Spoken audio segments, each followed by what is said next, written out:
राधे आप सभी को। मैं आपको सुना रही रामायण पाठ।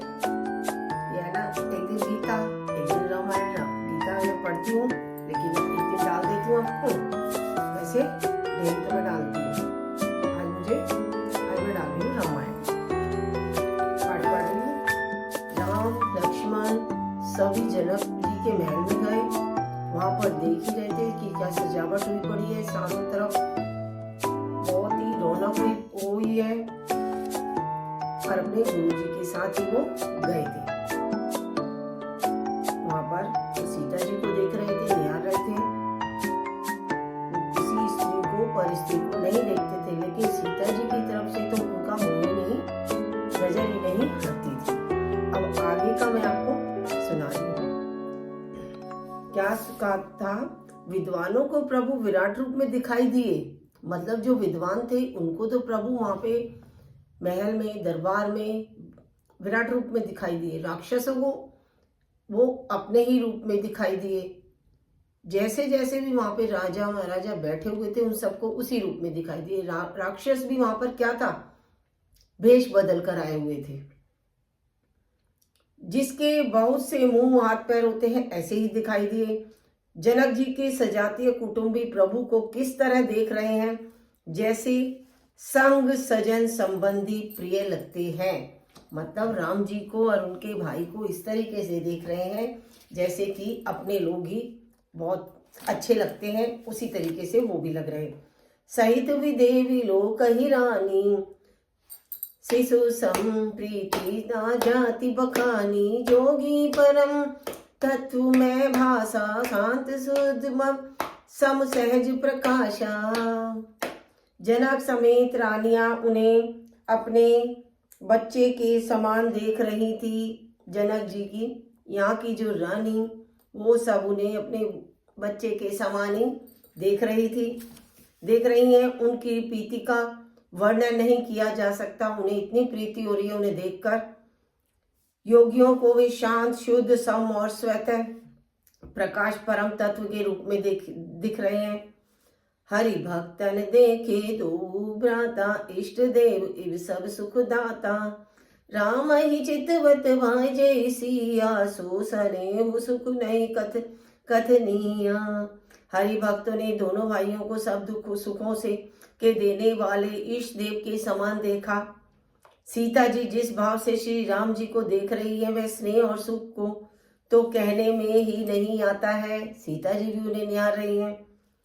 और अनुभवती न कही सग सोहु, कवन प्रकार कहे कवि को। ऐ विधि राह जाई जस बाऊ, तेई सस देखऊं कौशल्या राऊ। उसका वे हृदय में अनुभव कर रही है पर वे भी उसे कह नहीं सकती। फिर कोई कवि उसे किस प्रकार कह सकता है। इस प्रकार जिसका जैसा भाव था उसने कौशल्याधीश रामचंद्र जी को वैसा ही देखा। राजत राज समाज महू, कौशल राज किशोर। सुंदर श्यामल गौर तन, विश्व विलोचन चो। सियापति राम जय जय राम, मेरे प्रभु राम जय जय राम। मंगल भवन अमंगल हारी, द्रवहु सुदशरथ अजर बिहार। जय सिया राम जय जय सिया राम। ये मंगल भवन की चौपाई तो हर दोहे के बाद बोलो, दो के बाद एक के बाद या हर बारी बोलो, अच्छी लगती है। सुंदर सांवरे और गोरे शरीर वाले तथा विश्व भर के नेत्रों को चुराने वाले कौशल्याधीश के कुमार राज समाज में सुशोभित हो रहे, मतलब दरबार में।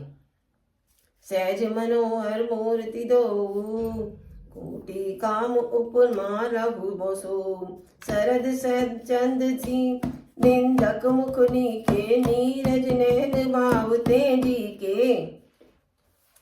दोनों मूर्तियां स्वभाव से ही मन को हरने वाली है। करोड़ों कामदेवों की उपमा भी उनके लिए तुच्छ है। उनके सुंदर मुख शरद पूर्णिमा के चंद्रमा की भी निंदा करने वाले उसे नीचा दिखाने वाले यानी के, और कमल के समान नेत्र मन को बहुत ही भाते हैं। चितवनि चारु मार मनुहरनी भावति हृदय जात, नहीं भरनी कल कपोल श्रुति कुंडलोला, चेम्बु चिबुक अधर सुंदर मृदु बोला। सुंदर चितवन कामदेव के भी मन को हरने वाली है। वह हृदय को बहुत ही प्यारी लगती है, पर उसका वर्णन नहीं किया जा सकता।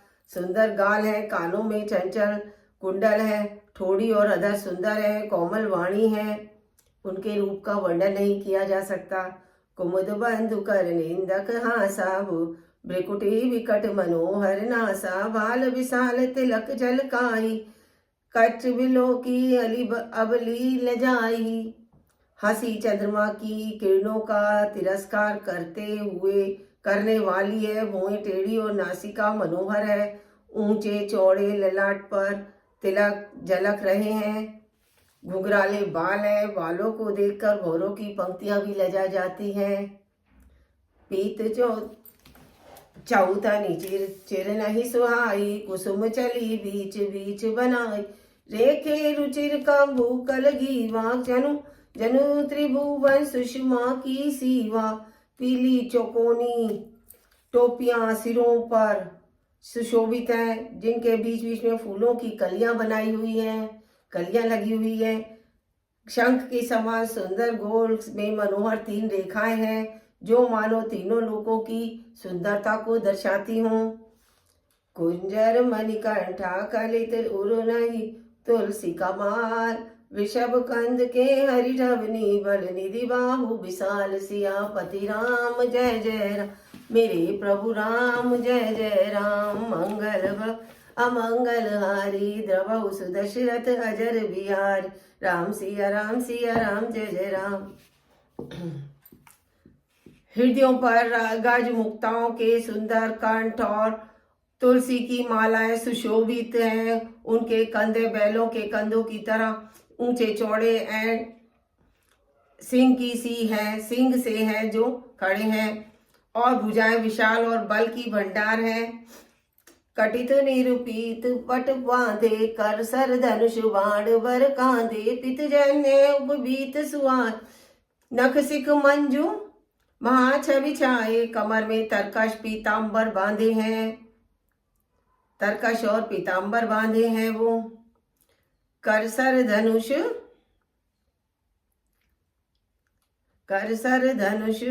बामुबर कांधे, पीत यज्ञ उपवीत सुहाए, नख सिख मंजू महाछवि छाए। ऐसा ही कुछ वहां पे दिखाया हुआ है। कमल में तरकश और पीताम्बर बांधे हैं, और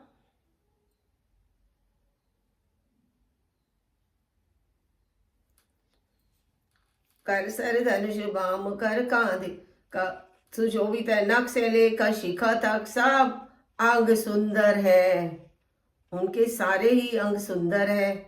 और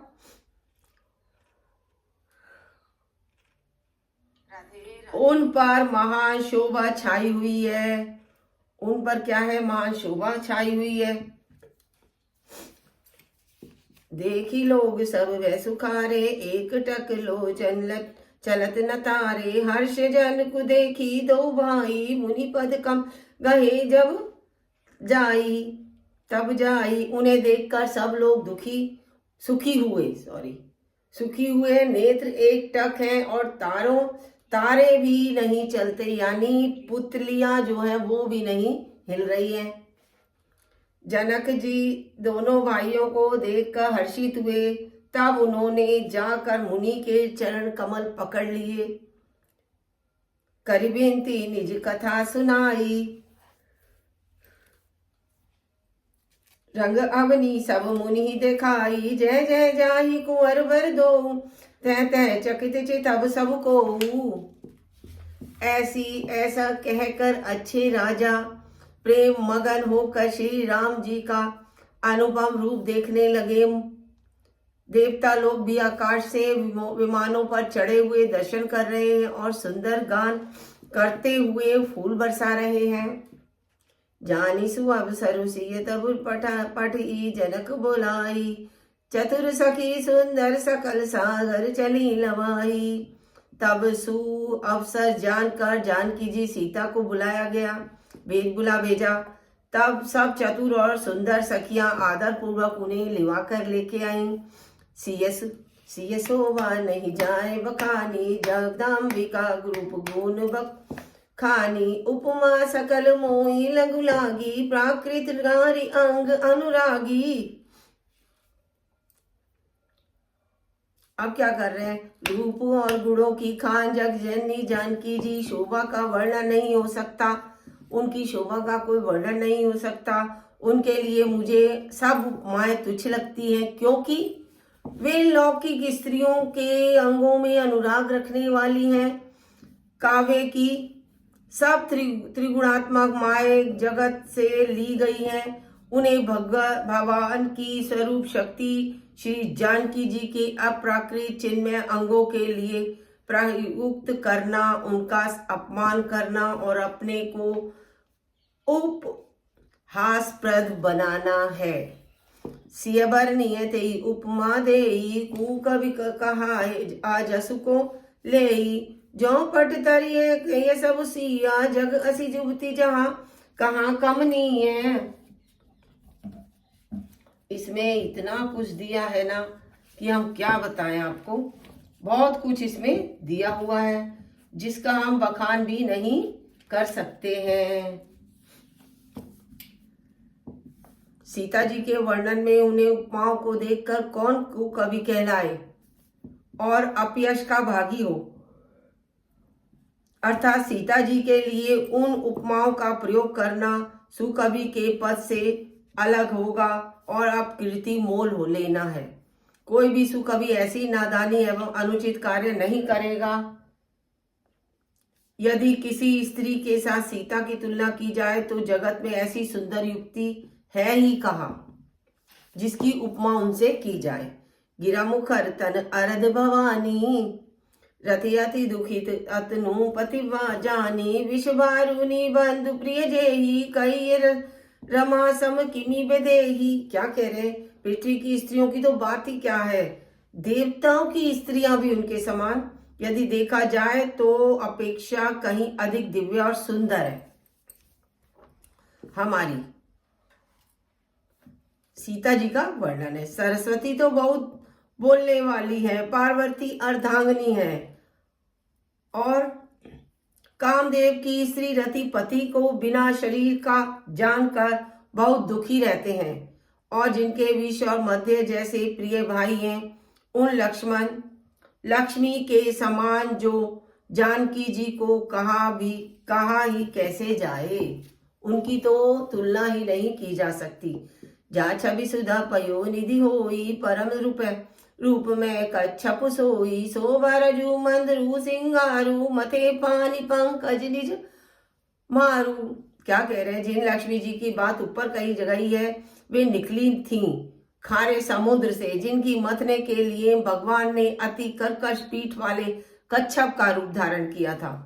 रस्सी बनाई गई, महान विषधर वासुकी नाग का मथानी का कार्य किया गया। अतिशय कठोर मद्राचल पर्वत ने और उसे मथा सारे देवताओं ने, दैत्यों ने मिलकर जिन लक्ष्मी को अतिशय शोभा की खान और अनुपम सुंदरी कहते हैं उनको प्रकट करने में हेतु बने ये सब असुंदर एवं स्वाभाविक ही कठोर उपकरण, बहुत ही कठोर उपकरणों का प्रयोग किया गया।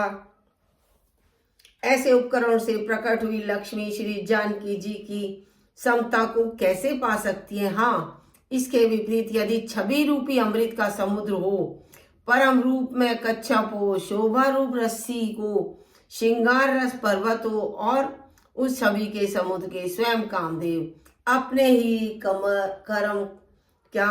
करक कमलों में से मथे, अपने हाथों से मथे, तो उनकी भी बखान नहीं हो सकता। ऐसी विधि उपजेल अच्छी जब सुंदरता सुखमो, तदपि संकोच समेत कभी सिए समतुल सियापति राम जय जय रे प्रभु राम जय जय राम। इस प्रकार जब सुंदरता और सुख की मूल लक्ष्मी उत्पन्न हो तो भी कभी लोग उसे संकोच के साथ सीता जी के समान कहेंगे, सीता जी के समान ही कहेंगे। जिस सुंदरता के समुद्र को कामदेव मथेगा वह सुंदरता भी प्राकृतिक लौकिक सुंदरता ही होगी, क्योंकि कामदेव स्वयं भी त्रिगुणमयी प्रकृति का ही विकार है। अतः उस सुंदरता को मत कर प्रकट की हुई लक्ष्मी जी उपरोक्त लक्ष्मी की उपेक्षा कहीं अधिक सुंदर और दिव्य होने पर भी होगी प्राकृतिक ही। अतः उसके साथ भी जानकी जी की तुलना करना कवि के लिए बड़े संकोच की बात होगी, क्यों वो प्राकृतिक। जिस सुंदरता से जानकी जी का दिव्यति दिव्य परम दिव्य विग्रह बना है वह सुंदरता उपर्युक्त सभी चीजों से अलग है, बिल्कुल भिन्न है। वस्तुतः लक्ष्मी का अप्राकृत रूप भी यही है। वह कामदेव के मथने के में नहीं आ सकती और वह जानकी का जी का स्वरूप ही है। अतः उनसे भिन्न नहीं और उपमा दी जाती है भिन्न वस्तु के साथ। उसके अतिरिक्त जानकी जी प्रकट हुई हैं स्वयं अपने महिमा से। उन्हें प्रकट करने के लिए किसी इसके अतिरिक्त जानकी जी नहीं है। मथने में नहीं आ सकती का वह क्या कहे, सुंदरता में भिन्न प्रकृति है। लक्ष्मी जी का प्राकृतिक रूप भी यही है। वह कामदेव के मथने में नहीं आ सकती, वह जानकी जी का स्वरूप ही है। अतः उनके भिन्न नहीं और उपमा दी जा सकती। अतः वस्तु के साथ इसके अतिरिक्त जानकी जी की भी प्रकट हुई है स्वयं अपनी महिमा से। उन्हें प्रकट करने के लिए किसी भिन्न उपकरण का उपयोग नहीं किया गया है। धरती से प्रकट हुई है, स्वयं अपनी महिमा से उन्हें प्रकट करने के लिए किसी भिन्न उपकरण की अपेक्षा नहीं है। अर्थात शक्ति शक्तिमान से अभिन्न अद्वैत तत्व है, अतएव अनूप में है। यही दृढ़ दर्शनी तत्व भक्त शिरोमणि कवि ने इस अभूतोपमार शंकर से के द्वारा बड़ी सुंदरता से व्यक्त किया है। चली संग ले सखी सयानी गावत गीत मनोहर बानी, सोए नवल तन सुंदर नारी जगत जननी अतुलित छवि भारी। ये इसमें कहा गया है सखियां उन्हें लेकर आ रही हैं, बहुत ही सुंदर लग रही है। उनकी शोभा का वर्णन नहीं किया जा सकता। अपनी वाणी से गीत गा रही हैं, शरीर पर सुंदर साड़ियां वस्त्र पहने हैं, जगत जाननी महान छवि अतुलित है। जय श्री राम। आज का अध्याय यहीं पे पूर्ण करते हैं। कल फिर हम आपको सुनाएंगे, डालूंगी अध्याय रामायण का, आप सुनिए। अगर आप लाइव चाहते हैं तो आप मुझे कमेंट में जरूर बताइए। राधे राधे राधे राधे। आज मैं आपको एक कथा सुना रही हूँ बद्री नारायण जी के लिए। उनका महत्तम, क्या महत्तम है बद्री नारायण जी का, क्या महत्तम है। आप बद्री नारायण महत्तम आप सुनिए। बद्रीनाथ जी के आप दर्शन भी करे होंगे आप में से बहुत लोगों ने। अब ये सुनिए, देखिए क्या है।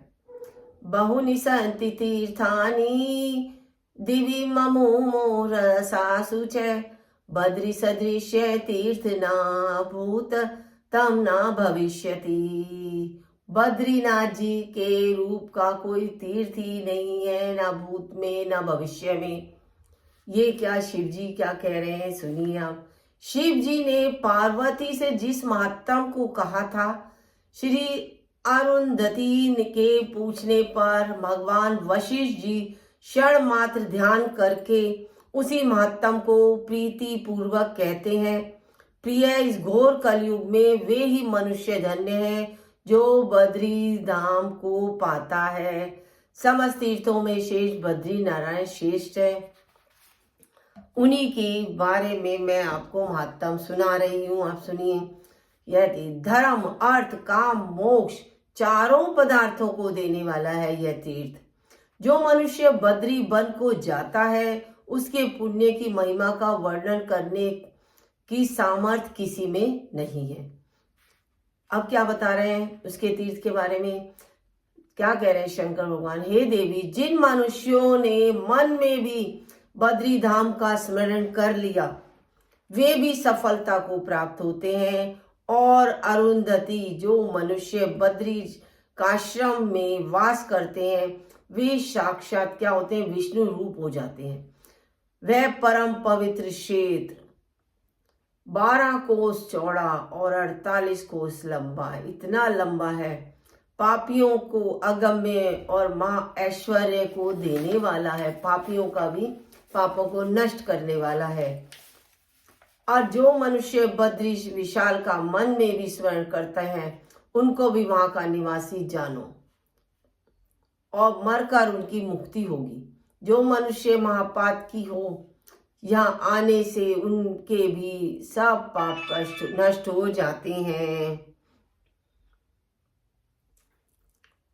गंधमादन बद्री क्षेत्र नर नारायण आश्रम कुबेशिला आदि अनेक तीर्थों से विराजमान है।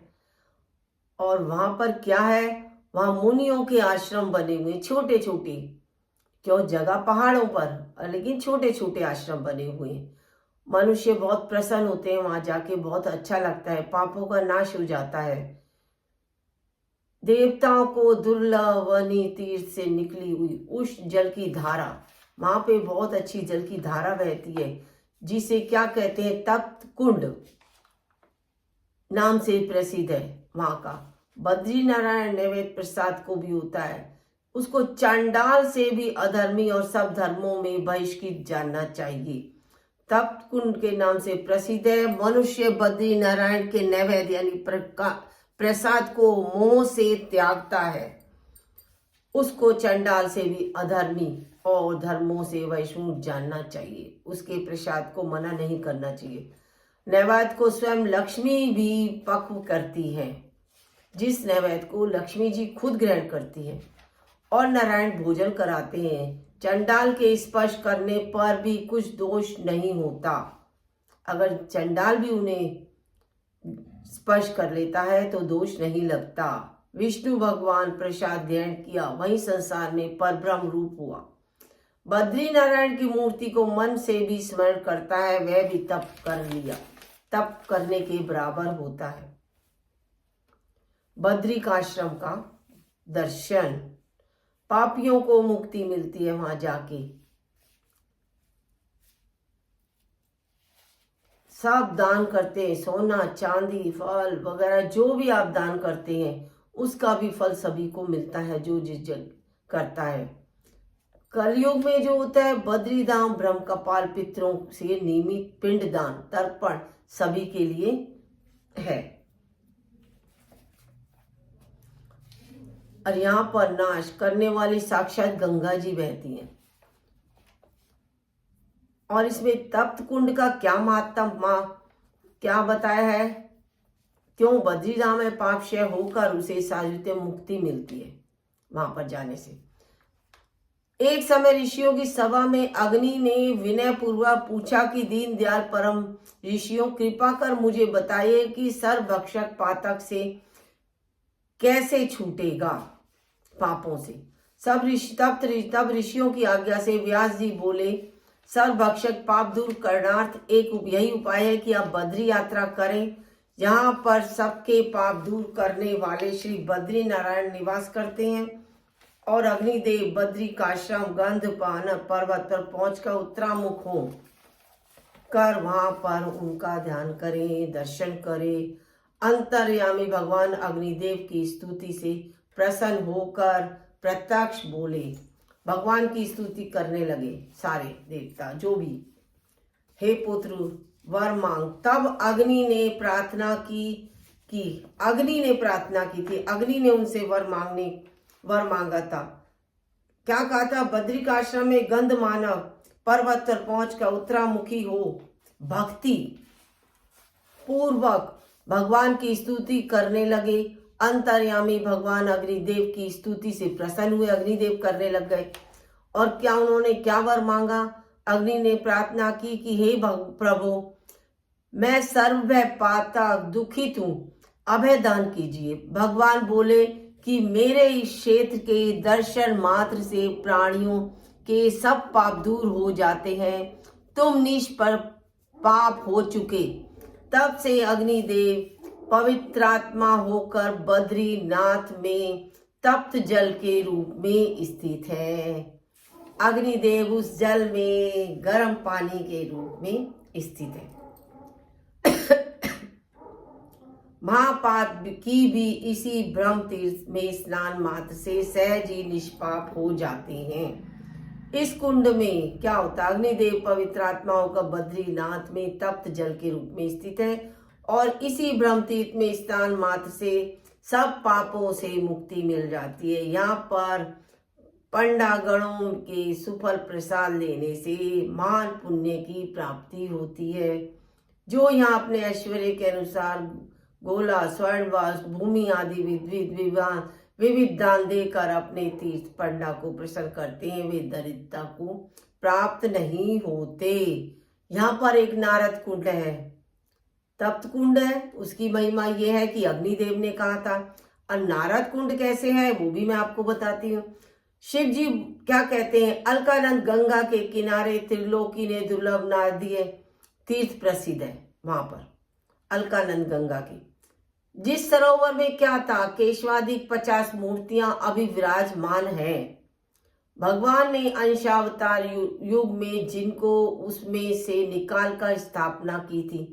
और इस कुंड में जो स्नान, दान और जलपान आदि करता है उसको अनंत फल की प्राप्ति होती है। शिवलोक में वास करता है।